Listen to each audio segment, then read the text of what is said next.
Alchemist king mu डिंग को देखकर वहाँ खड़े लोगों में से एक बंदा कहता है, मुझे नहीं लगा था कि एल्केमिस्ट किंग ल्यूया की इतनी ज़्यादा परवाह करते हैं।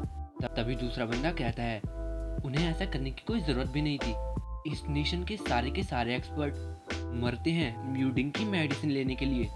इसके बाद हमें फिनिक्स दिखाया जाता है, जो म्यूडिंग के आने पर काफ़ी ज़्यादा भड़का हुआ होता है और कहता है, अगर ऐसा ही चलता रहा तो फिनिक्स सिटी बर्बाद हो जाएगी।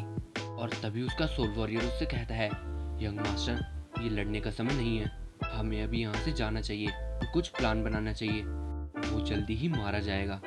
और फिनिक्स को भी उस सोल वॉरियर की बात सही लगती है और वो अपने सभी बंदों को लेकर वहाँ से जाने लगता है। और उसको जाता हुआ म्यूडिंग भी देख रहे होते हैं। तभी म्यूडिंग के पास ल्यूया आती है और कहती है, फादर इन लॉ, शुक्रिया मुझे बचाने के लिए। और तभी म्यूडिंग कहते हैं, इसकी कोई ज़रूरत नहीं है, माफ़ी तो मुझे मांगनी चाहिए, तुम इतने बड़े खतरे में थी और मैं इतनी देर से आया।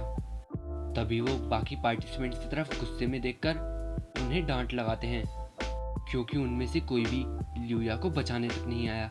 और तभी वो जाओलिंग के कंधे पर हाथ रखकर उससे कहते हैं, तुमने काफ़ी अच्छा काम किया।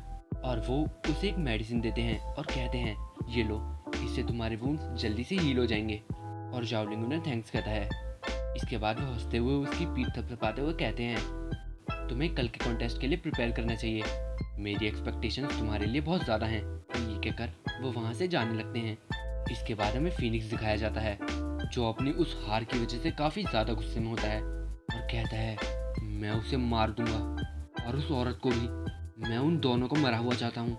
तभी हमें दिखाया जाता है कि उसके साथ C2 ज़ेंटियान भी होता है और वो फिनिक्स से कहता है, क्या आपको पता है कॉन्टेस्ट माउंट जूमी पर होने वाला है। और फिनिक्स कहता है, तो इसमें क्या स्पेशल है। और C2 ज़ेंटियान उसे अपना पूरा प्लान समझाता है। वो प्लान फिनिक्स को काफ़ी ज़्यादा पसंद आता है।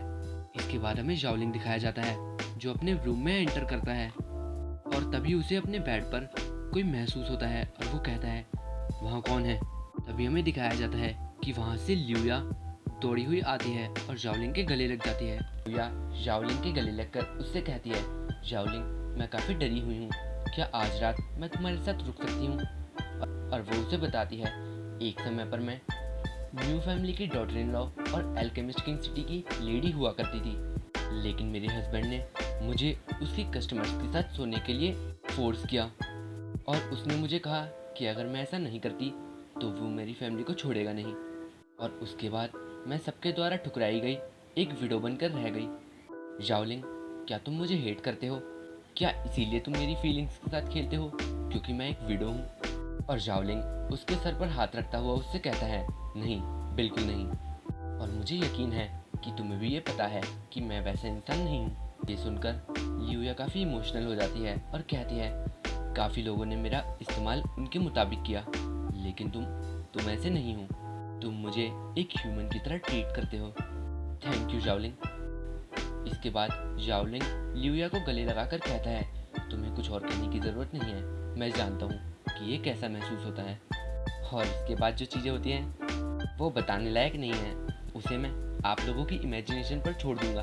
इसके बाद हमें नेक्स्ट डे दिखाया जाता है, जो कि टूर्नामेंट का डे होता है। और टूर्नामेंट को लेकर सभी लोग काफ़ी ज़्यादा जोश में होते हैं और बहुत खुश होते हैं। तभी एक बंदा कहता है, टूर्नामेंट के रूल्स इस प्रकार होंगे, जैसे ही टूर्नामेंट शुरू होगा सभी पार्टिसिपेंट्स को माउंट जूल पर स्पिरिट बीस्ट की हंटिंग के लिए जाना होगा और ये कॉन्टेस्ट 3 दिन तक चलने वाला है।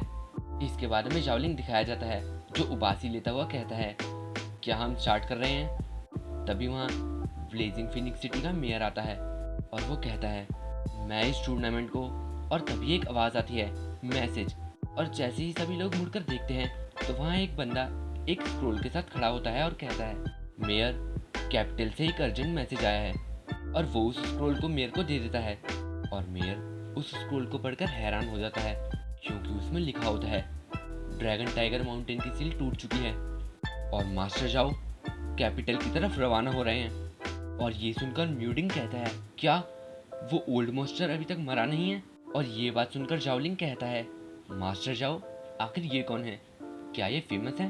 और तब ल्यूया उसे बताती है, मास्टर जाओ जाओ क्लैन के लीडर हुआ करते थे, जो कि 4 एलाइट फैमिलीज में से एक है और उनका एक डिसीजन किसी भी नेशन में केओस ला सकता है। और ये सुनकर जाओलिंग सोचने लगता है, जाओ क्लैन, जाओ तो मेरा भी फैमिली नेम है। क्या ऐसा हो सकता है कि 5 सेंचुरीज पहले हम एक ही फैमिली हुआ करती थी? इसके बारे में फिर से मेयर दिखाया जाता है जो काफी कंफ्यूजन में होता है और तभी वो कहता है, मुझे मास्टर जाओ से मिलने कैपिटल अभी के अभी जाना होगा। और वो ह्यूली यानी उस अनाउंसर से कहता है, मैं इस टूर्नामेंट का इंचार्ज तुम्हें घोषित करता हूँ। टूर्नामेंट वैसे ही चलना चाहिए जैसा प्लान किया गया था। ये कहता हुआ ही वो अपनी पावर यूज करके वहां से उड़ जाता है कैपिटल की ओर।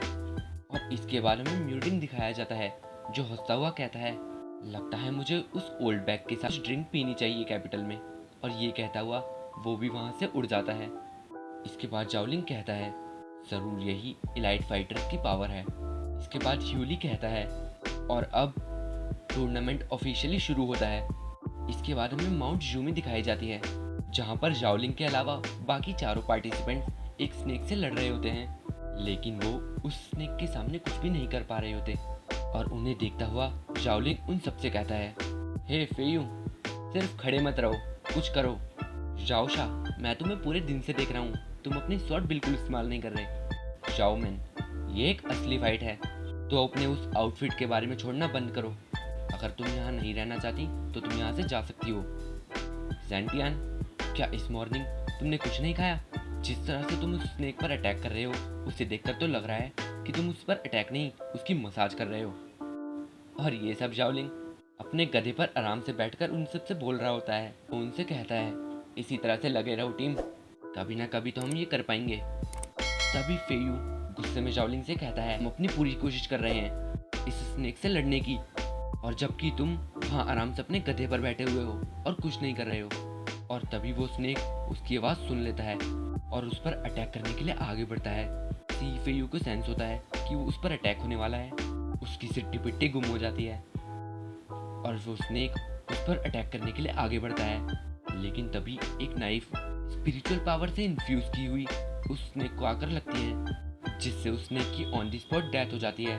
लेकिन उस स्नेक की बॉडी फेयू पर आकर गिरती है और फेयू चिल्लाने लगता है, स्नेक स्नेक, मम्मी मेरी मदद करो, प्लीज़ मुझे बचाओ, वो मुझे काट लेगा, मैं मरना नहीं चाहता। उसे इस तरह से रोता हुआ देखकर वो बाकी तीनों बंदे काफ़ी ज़्यादा हैरान होते हैं। और फेयू कहता होता है, मुझे मत खाओ, बू जाओशा को खा लो, वो मुझसे ज़्यादा स्वादिष्ट है। और उस नाइफ के अटैक से उस स्नेक की गर्दन कट के ज़मीन पर गिर चुकी होती है और वो नाइफ फेंकने वाला जाओलिंग ही था। और वो फेयू से कहता है, तो अब तुम्हें समझ आया कि आखिर मैं यहाँ क्यों हूँ। और बू जाओशा फेयू की गर्दन पकड़ता हुआ उससे कहता है, तुमने अभी क्या कहा कि मैं तुमसे ज़्यादा स्वादिष्ट हूँ? और वहीं दूसरी तरफ बू जाओमैन जाओलिंग के उस एक्शन के बाद उससे काफ़ी इम्प्रेस हो जाती है। लेकिन सीटू ज़ैंटियान मन ही मन में कह रहा होता है, अभी तो मैं तुम्हें छोड़ता हूँ जाओलिंग, लेकिन जल्द ही मैं तुम्हें मारने वाला हूँ। और तभी जाओलिंग को कुछ अजीब सा सेंस होता है और वो कहता है, चीज़ हमारी तरफ बढ़ रही है। और उसकी वो बात सुनकर वो चारों के चारों बंदे काफ़ी ज़्यादा सतर्क हो जाते हैं। लेकिन उन्हें अभी भी कंफर्म नहीं होता कि आखिर वो क्या चीज़ है। और पूरे जंगल में सन्नाटा छाया होता है और तभी एक स्नेक उन पर अटैक करता है